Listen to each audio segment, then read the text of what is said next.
નમસ્કાર, mid day ન્યૂઝમાં આપનું સ્વાગત છે। શરૂઆત કરીએ મુખ્ય સમાચારોથી। એનઆઈએની ટીમે આઈએસ દ્વારા આતંક ફેલાવવાના કાવતરાનો કર્યો પર્દાફાશ। હૈદરાબાદથી 5 સંદિગ્ધ આતંકવાદીઓની કરી ધરપકડ। મોટા પ્રમાણમાં હથિયાર અને વિસ્ફોટકો જપ્ત।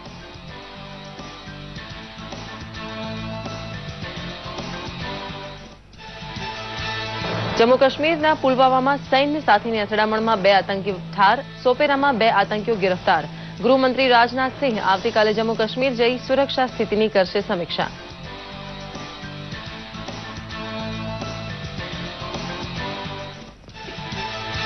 મુંબઈના અંધેરી વેસ્ટમાં આવેલ મેડિકલ સ્ટોરમાં ભીષણ આગમાં 9ના મોત। મૃત્યુ પામનાર તમામ મેડિકલ સ્ટોરના કર્મચારીઓ।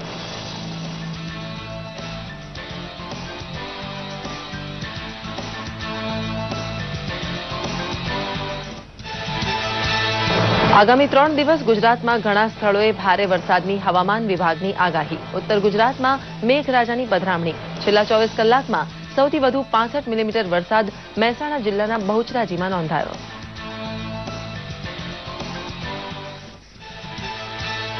કલા જગતના પિતામહ અને પદ્મ વિભૂષણ વડોદરાના કેજી સુબ્રમણ્યમના નિધનને પગલે શોકની લાગણી। આજે બપોરે કરાશે અંતિમ સંસ્કાર। ચિત્રકાર, શિલ્પકાર અને લેખકની બહુમુખી પ્રતિભા ધરાવતા સ્વર્ગસ્થને રાજ્યભરમાંથી શ્રદ્ધાંજલિનો પ્રવાહ। એનઆઈએની ટીમે વિવિધ જગ્યાએ દરોડા પાડી હૈદરાબાદથી આઈએસના સંદિગ્ધ 5 આતંકવાદીઓની ધરપકડ કરી હતી। સ્થાનિક પોલીસની મદદથી એનઆઈએની ટીમે 10 શંકાસ્પદ ઝડપ્યા હતા, જેમાંથી 5ને મુક્ત કરી દેવાયા હતા, જ્યારે 5ની ધરપકડ કરી હતી।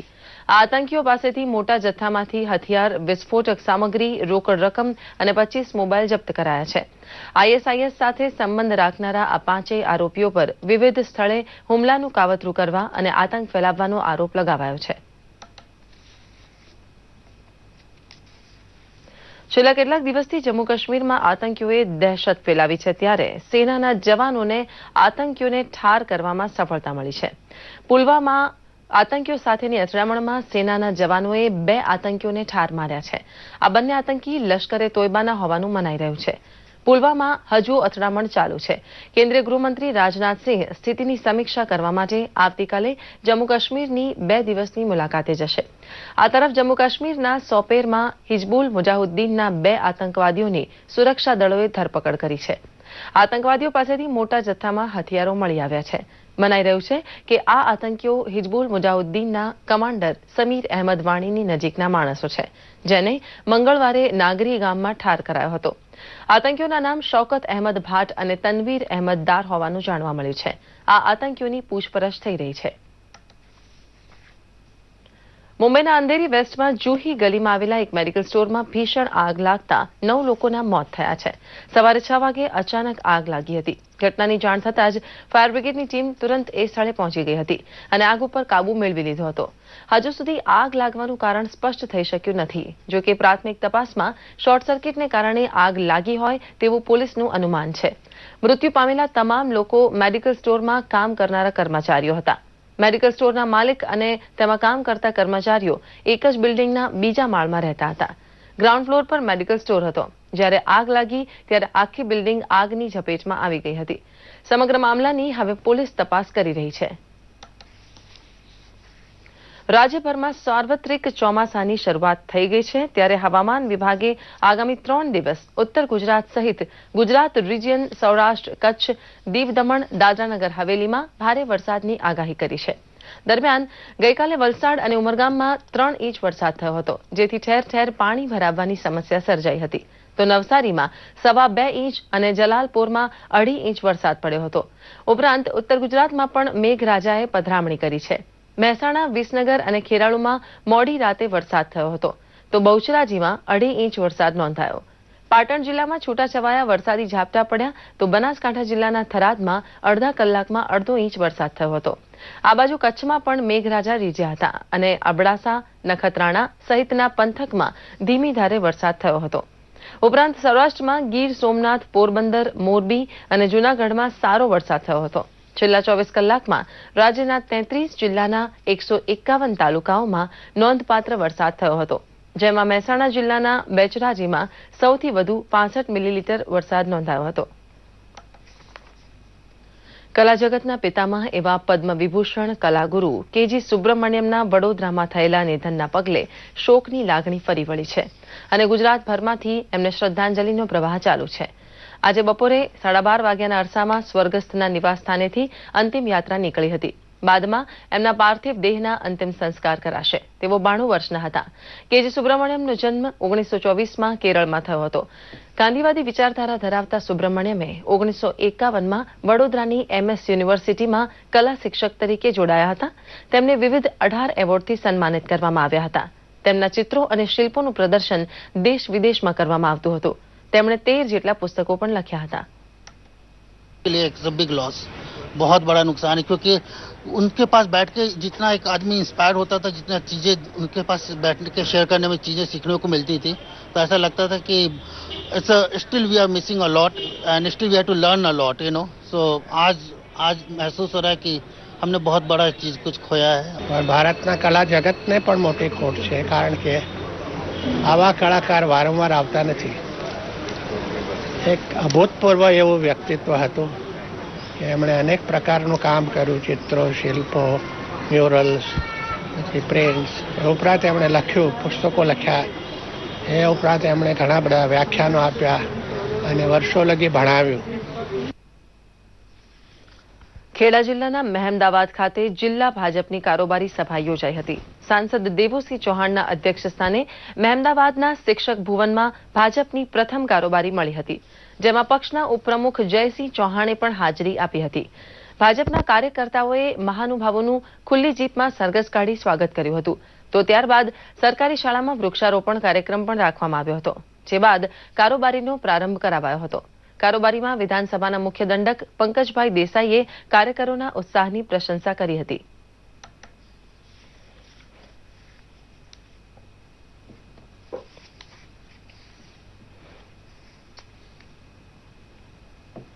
ખૂબ જ ઉત્સાહ સાથે મહેમદાવાદ શહેરની અંદર જિલ્લાના કારોબારીના તમામ સભ્યો હાજર રહી અને એક સરઘસ આકારે આ કારોબારીના સ્થળે લાવ્યા અને અમારા પાસે વૃક્ષારોપણ કરાયું. ખૂબ સુંદર આયોજન બદલ હું ભારતીય જનતા પાર્ટી ખેડા જિલ્લાનો આભાર માનું. નર્મદા જિલ્લાની સરકારી પ્રાથમિક શાળાઓમાં માતા પિતાની છત્રછાયા ગુમાવી ચૂકેલા વિદ્યાર્થીઓને અનાથનો નાથ પ્રોજેક્ટ હેઠળ શિક્ષણ ઉપયોગી સાધન સામગ્રીનું વિતરણ કરવામાં આવ્યું. જિલ્લાની 135 શાળાઓના 58 બાળકોને તેનો લાભ આપવામાં આવ્યો. પ્રાથમિક શાળાઓમાં શાળા છોડી દેનારા અને અનિયમિત આવતા વિદ્યાર્થીઓનો એક સર્વે કરવામાં આવ્યો હતો, જેમાં આવા વિદ્યાર્થીઓ આર્થિક સંકડામણને કારણે ભણતર છોડી દેવા મજબૂર બન્યા હોય તેમ જાણવા મળ્યું હતું. જેથી આવા બાળકોને ગરીબી અને લાચારીને કારણે અક્ષર જ્ઞાનથી અળગું ન રહેવું પડે તે માટે જિલ્લા શિક્ષણાધિકારીના માર્ગદર્શન હેઠળ સર્વે કરાયો હતો અને દાતાઓના સહયોગથી બાળકોને શિક્ષણ ઉપયોગી કીટનું વિતરણ કરાયું હતું.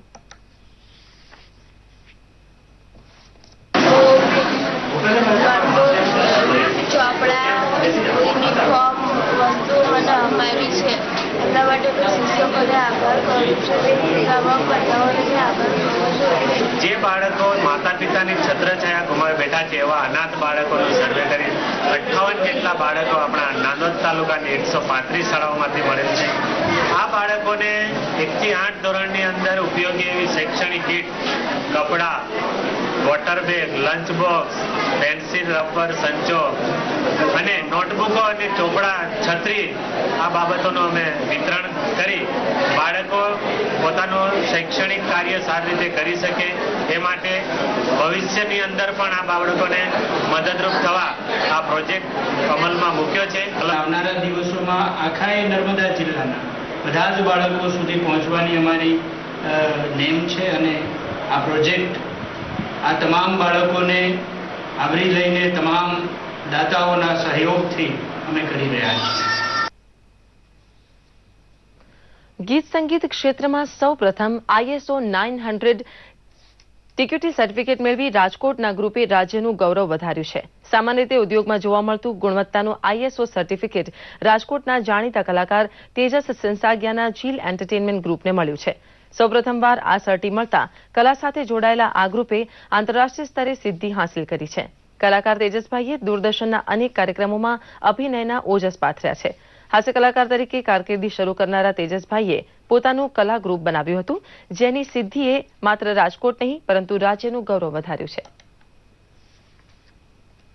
आईएसओ लेने के लिए बेसिकली संगीत ग्रुप में हमें जो मेहनत करनी पड़ी, सन 2015 में जील एंटरटेनमेंट की 4 जगह पे नवरात्रि में म्यूजिक टीम काम कर रही थी. उन्होंने ये पूछा कि आप एक आदमी हो, 4 जगह पे आप कैसे काम करते हो. फिर मैंने उनको कहा ये देखने के लिए आपको यहाँ पर आना पड़ेगा. उनकी टीम राजकोट आई, सही रासोत्सव, सुरभि रासोत्सव, रजवाड़ी रासोत्सव, फुलदा मोड़ी, चारों जगह पे उन्होंने विजिट की. उन्होंने देखा कि बैनर एक ही, लेकिन एक ही बैनर के तले अलग अलग कलाकार काम कर रहे हैं. म्यूजिक बज रहा है, लोग गा रहे हैं, संगीत बज रहा है, साथ में साउंड सिस्टम की व्यवस्था है. यानी कि एक इंसान एक जगह पर काम करते करते 4 जगहों का मैनेजमेंट कर रहा है. ये बात उन्होंने स्वीकार की. અને હવે જોઈએ મહત્વના 10 સમાચારો 3 મિનિટમાં.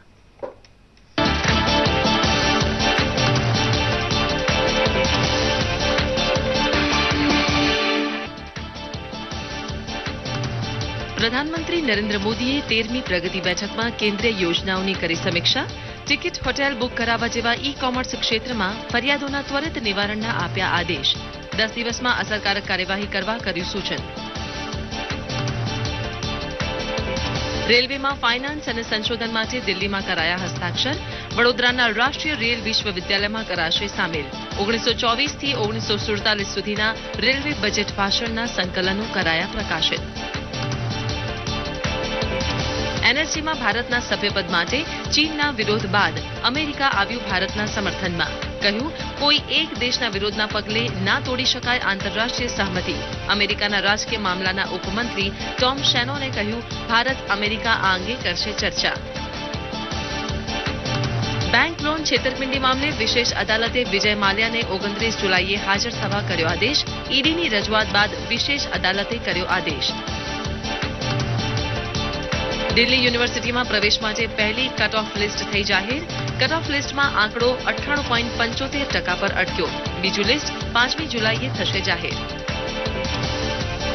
તુર્કીમાં થયેલા આતંકી હુમલા બાદ દુનિયાભરમાં શોકની લાગણી. વિશ્વના દેશોએ તુર્કી સાથે દાખવી સહાનુભૂતિ, તો રશિયા તુર્કી સાથે સંબંધો સુધારવા તૈયાર. ઇરાકના શહેર ફાદુલા નજીક આઈએસના સંદિગ્ધ આતંકવાદીઓને લઈ જતી બસ પર હવાઈ હુમલો. આતંકીઓ સુરક્ષા દળોના હુમલા બાદ ભાગવાનો કરી રહ્યા હતા પ્રયાસ. તમામ આતંકી ઠાર. દુનિયાના સૌથી મોટા રફ હીરાને લંડનની હરાજીમાં ન મળ્યો કોઈ ખરીદનાર. લેઝેડી લારોના નામના હીરાની કિંમત નક્કી કરાઈ હતી $7 કરોડ. આ હીરો 2.5 અરબ વર્ષ છે જૂનો. ટીમ ઇન્ડિયાના કોચની પસંદગી મામલે રવિ શાસ્ત્રી, સૌરવ ગાંગુલી વચ્ચે વિવાદ. શાસ્ત્રીના આરોપોની ગાંગુલીએ કરી નિંદા. કહ્યું, આરોપોને બનાવ્યો છે વ્યક્તિગત મુદ્દો. યુરો કપ 2016ના પહેલા ક્વાર્ટર ફાઇનલમાં પોલેન્ડ અને પોર્ટુગલ વચ્ચે જામશે જંગ. આ રમતમાં રોનાલ્ડો અને લેવેન્ડર પર રહેશે સૌની નજર.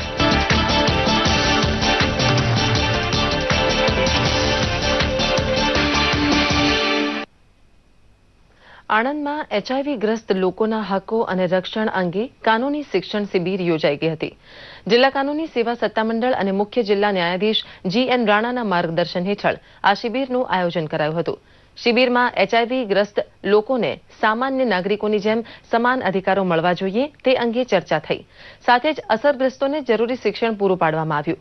રાજ્ય સરકારના વિવિધ કલ્યાણકારી યોજનાઓ અને સ્વૈચ્છિક સંસ્થાઓના સહયોગથી રોજગારી મળી રહે તે માટે કરવામાં આવી રહેલા પ્રયાસો અંગે પણ માહિતી આપી હતી. શિબિરમાં કોલેજના વિદ્યાર્થીઓ સહિત સેવાભાવી સંસ્થાઓના પ્રતિનિધિઓએ હાજરી આપી હતી. મિત્રો, 1 જુલાઈથી અમારા સાંજના સમાચાર બુલેટિનનો સમય બદલાઈ રહ્યો છે. હવે 6:30 ને બદલે 7 વાગે અને તે પણ અડધો કલાક બુલેટિન રજૂ થશે. ફરી એકવાર નવા રૂપ, નવલા કલેવર સાથે હવે અડધા કલાકનું બુલેટિન. ગુજરાતના ખૂણે ખૂણાની ખબર, સાથે સાથે મહત્વના સમાચાર પર ચર્ચા અને હવામાનના રોજે રોજના હાલ. 1 જુલાઈથી રોજ સાંજે 6:30 ને બદલે 7 વાગે નિહાળવાનું ચૂકશો નહીં. News@7. આપને એ પણ જણાવી દઈએ કે અમારા બપોરના 1 વાગ્યાના મિડ ડે ન્યૂઝ 1 જુલાઈથી 15 મિનિટને બદલે અડધો કલાક થવા જઈ રહ્યા છે. આ સાથે જ આ બુલેટિન અહીં સમાપ્ત કરીએ છીએ. નમસ્કાર.